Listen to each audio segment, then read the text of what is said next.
Thank you very much. Thank you. I would like to begin by addressing the terrorist attack in Manila. We're closely monitoring the situation, and I will continue to give updates. Anything happens during this period of time, but it is really very sad as to what's going on throughout the world with terror. Our thoughts and our prayers are with all of those affected. Before we discuss the Paris Accord, I'd like to begin with an update on our tremendous, absolutely tremendous economic progress since Election Day on November 8th. The economy is starting to come back, and very, very rapidly. We've added $3.3 trillion in stock market value to our economy and more than 1 million private sector jobs. I've just returned from a trip overseas where we concluded nearly $350 billion of military and economic development for the United States, creating hundreds of thousands of jobs. It was a very, very successful trip, believe me. Thank you. Thank you.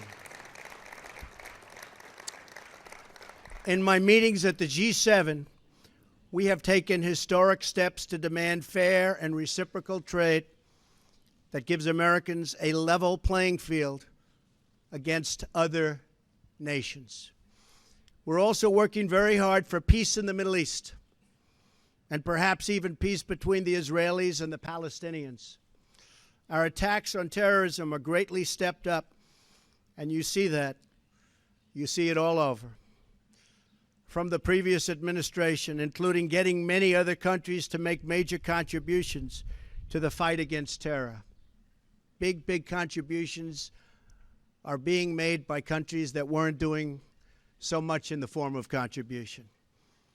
One by one, we are keeping the promises I made to American people during my campaign for president, whether it's cutting job-killing regulations, appointing and confirming a tremendous Supreme Court justice, putting in place tough new ethics rules, achieving a record reduction in illegal immigration on our southern border, or bringing jobs, plants, and factories back into the United States at numbers which no one until this point thought even possible.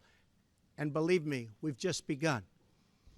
The fruits of our labor will be seen very shortly, even more so.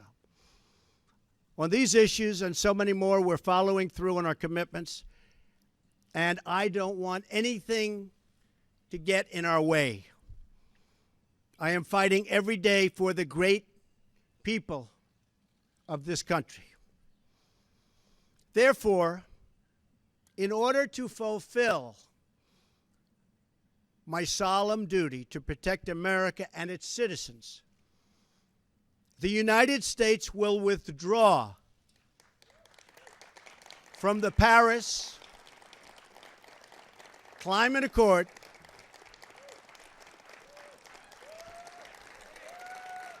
Thank you.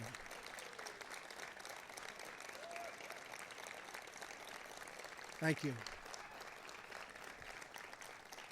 But begin negotiations to re-enter either the Paris Accord or in really entirely new transaction on terms that are fair to the United States, its businesses, its workers, its people, its taxpayers.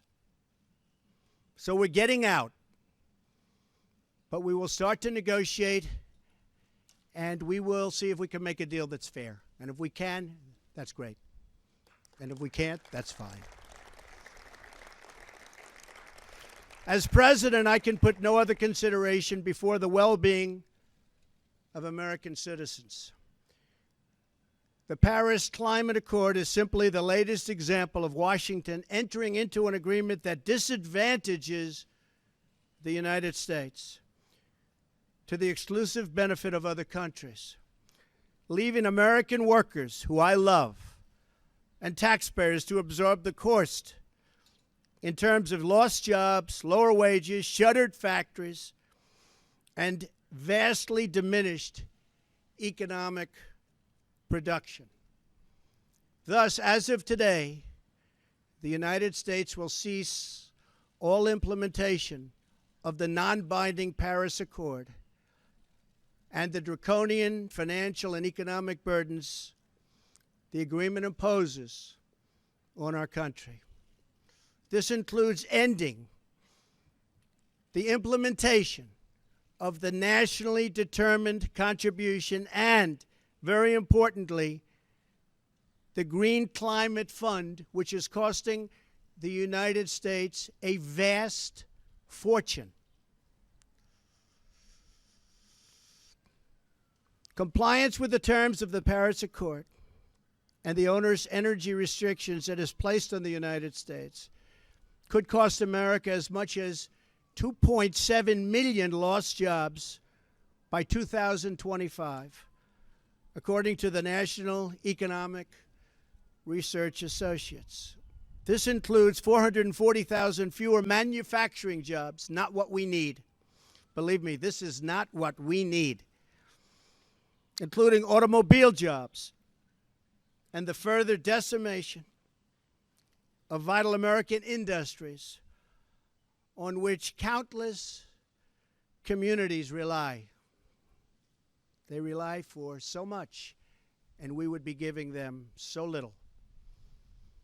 According to the same study, by 2040, compliance with the commitments put into place by the previous administration would cut production for the following sectors: paper, down 12%.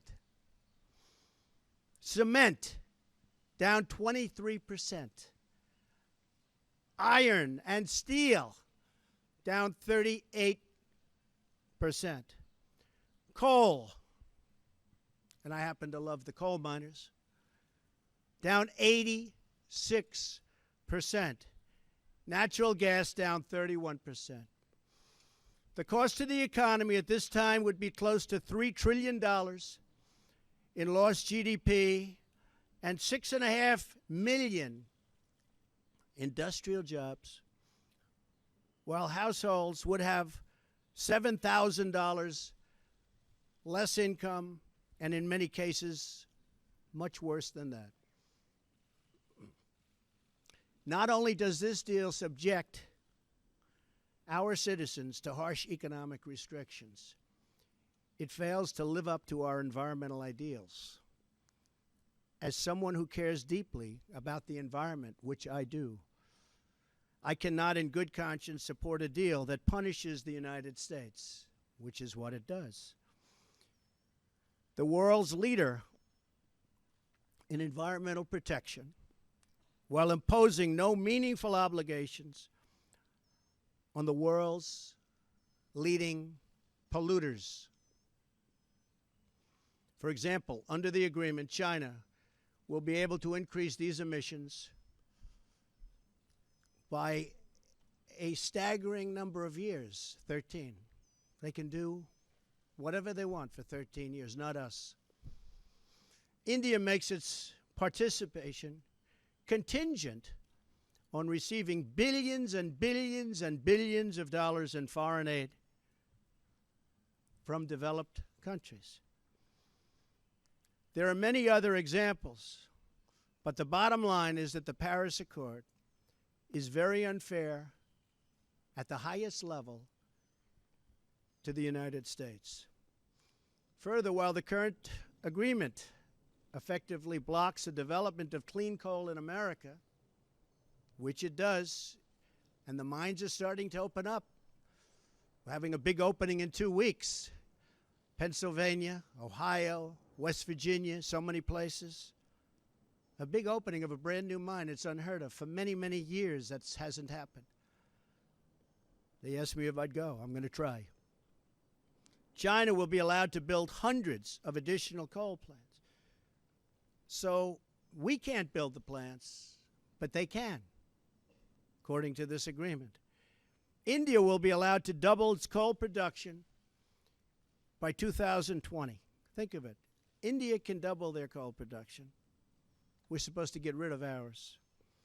Even Europe is allowed to continue construction of coal plants. In short, the agreement doesn't eliminate coal jobs. It just transfers those jobs out of America and the United States and ships them to foreign countries. This agreement is less about the climate and more about other countries gaining a financial advantage over the United States. The rest of the world applauded when we signed the Paris Agreement. They went wild. They were so happy. For the simple reason that it put our country, the United States of America, which we all love, at a very, very big economic disadvantage. A cynic would say the obvious reason for economic competitors and their wish to see us remain in the agreement is so that we continue to suffer this self-inflicted major economic wound. We would find it very hard to compete with other countries from other parts of the world. We have among the most abundant energy reserves on the planet, sufficient to lift millions of America's poorest workers out of poverty. Yet under this agreement, we are effectively putting these reserves under lock and key, taking away the great wealth of our nation. It's great wealth. It's phenomenal wealth. Not so long ago, we had no idea we had such wealth. And leaving millions and millions of families trapped in poverty and joblessness. The agreement is a massive redistribution of United States wealth to other countries. At 1% growth, renewable sources of energy can meet some of our domestic demand. But at 3 or 4% growth, which I expect, we need all forms of available American energy, or our country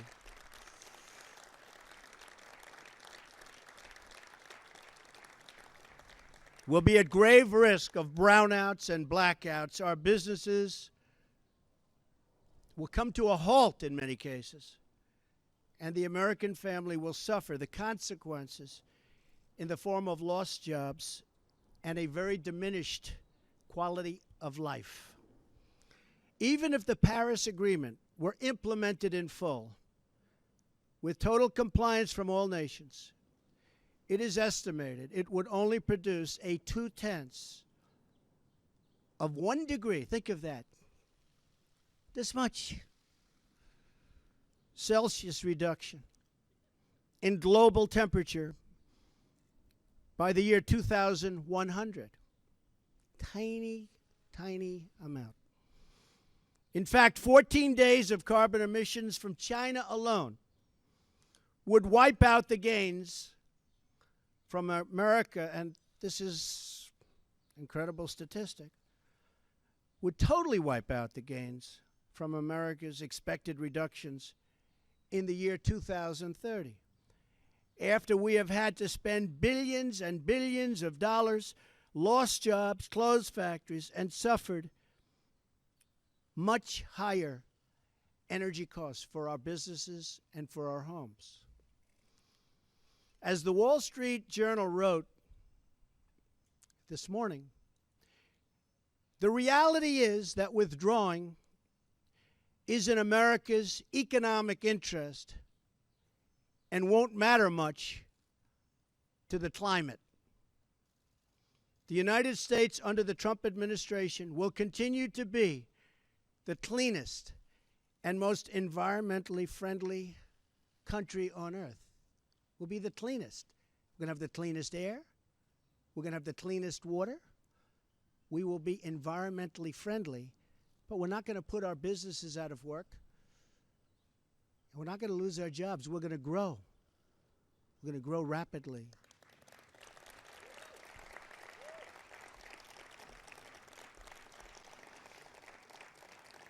And I think you just read, it just came out minutes ago, the small business report. Small businesses, as of just now, are booming, hiring people. One of the best reports they've seen in many years. I'm willing to immediately work with Democratic leaders to either negotiate our way back into Paris under the terms that are fair to the United States and its workers, or to negotiate a new deal that protects our country and its taxpayers.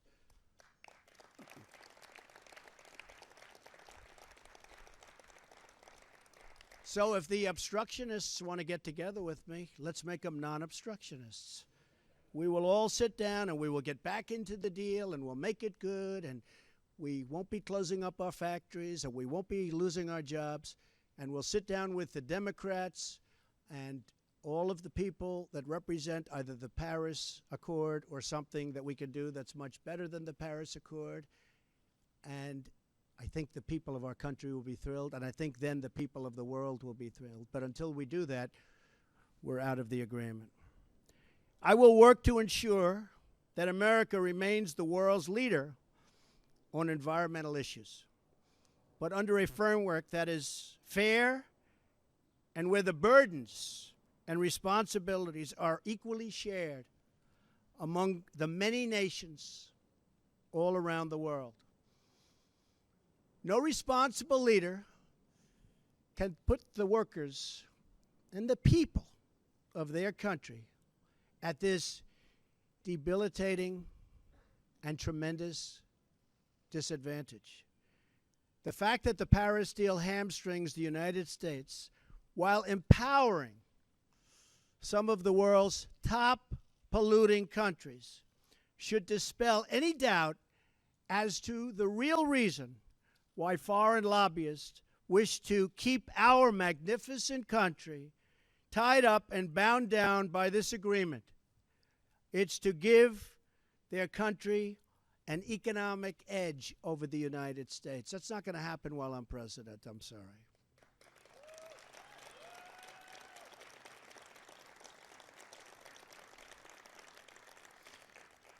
My job as president is to do everything within my power to give America a level playing field and to create the economic, regulatory, and tax structures that make America the most prosperous and productive country on earth, and with the highest standard of living and the highest standard of environmental protection. Our tax bill is moving along in Congress, and I believe it's doing very well. I think a lot of people will be very pleasantly surprised. The Republicans are working very, very hard. We'd love to have support from the Democrats, but we may have to go it alone, but it's going very well. The Paris Agreement handicaps the United States economy in order to win praise from the very foreign capitals and global activists that have long sought to gain wealth at our country's expense. They don't put America first. I do, and I always will.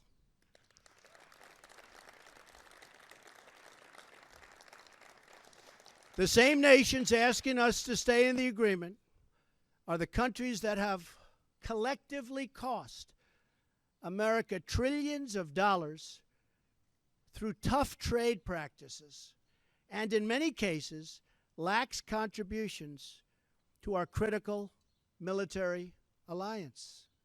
You see what's happening. It's pretty obvious to those that want to keep an open mind. At what point does America get demeaned? At what point do they start laughing at us as a country?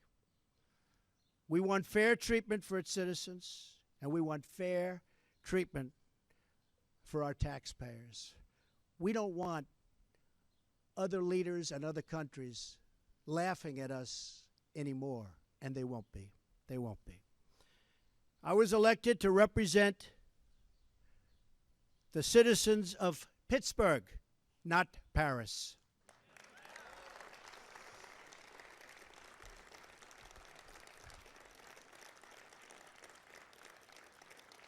I promised I would exit or renegotiate any deal which fails to serve America's interests. Many trade deals will soon be under renegotiation. Very rarely do we have a deal that works for this country, but they'll soon be under renegotiation. The process has begun from day one, but now we're down to business. Beyond the severe energy restrictions inflicted by the Paris Accord, it includes yet another scheme to redistribute wealth out of the United States through the so-called Green Climate Fund, nice name, which calls for developed countries to send $100 billion to developing countries, all on top of America's existing and massive foreign aid payments. So we're going to be paying billions and billions and billions of dollars, and we're already way ahead of anybody else. Many of the other countries haven't spent anything, and many of them will never pay one dime. The Green Fund would likely obligate the United States to commit potentially tens of billions of dollars, of which the United States has already handed over $1 billion.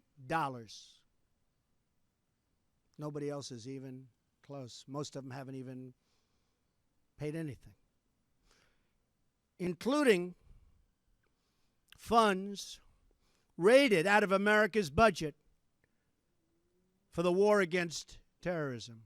That's where they came.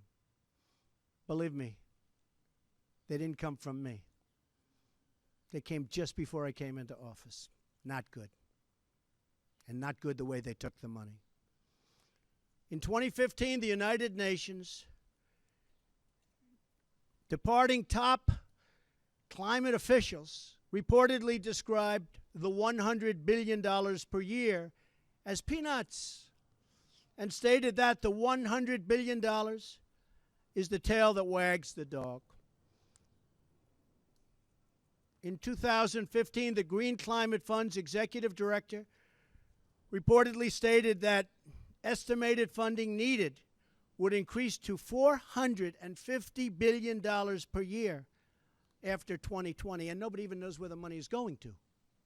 Nobody's been able to say, where is it going to?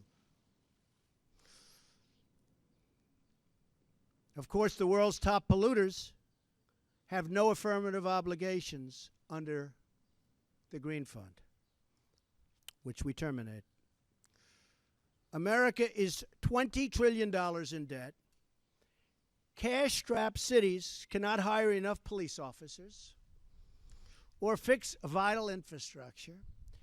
Millions of our citizens are out of work, and yet, under the Paris Accord, billions of dollars that ought to be invested right here in America will be sent to the very countries that have taken our factories and our jobs away from us. So think of that.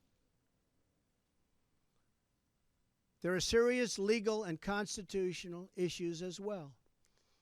Foreign leaders in Europe, Asia, and across the world should not have more to say with respect to the U.S. economy than our own citizens and their elected representatives.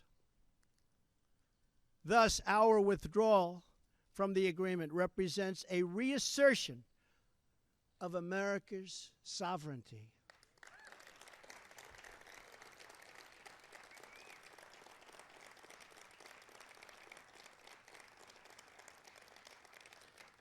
Our Constitution is unique among all nations of the world, and it is my highest obligation and greatest honor to protect it, and I will.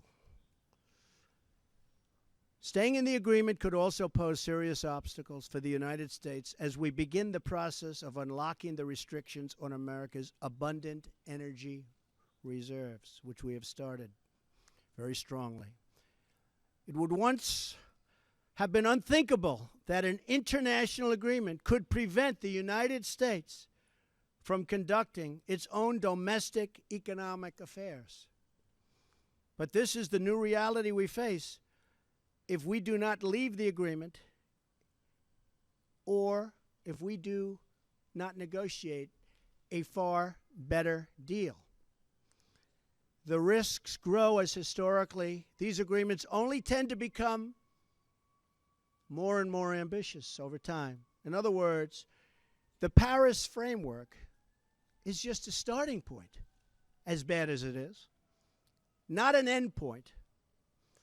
And exiting the agreement protects the United States from future intrusions on the United States' sovereignty and massive future legal liability. Believe me, we have massive legal liability if we stay in. As president, I have one obligation, and that obligation is to the American people. The Paris Accord would undermine our economy, hamstring our workers, weaken our sovereignty, impose unacceptable legal risk, and put us at a permanent disadvantage to the other countries of the world. It is time to exit the Paris Accord.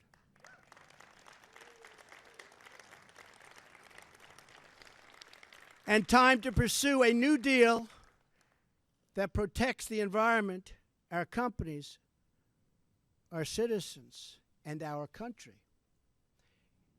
It is time to put Youngstown, Ohio, Detroit, Michigan, and Pittsburgh, Pennsylvania, along with many, many other locations within our great country, before Paris, France.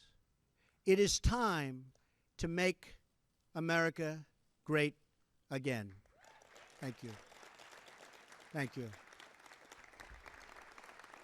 Thank you very much.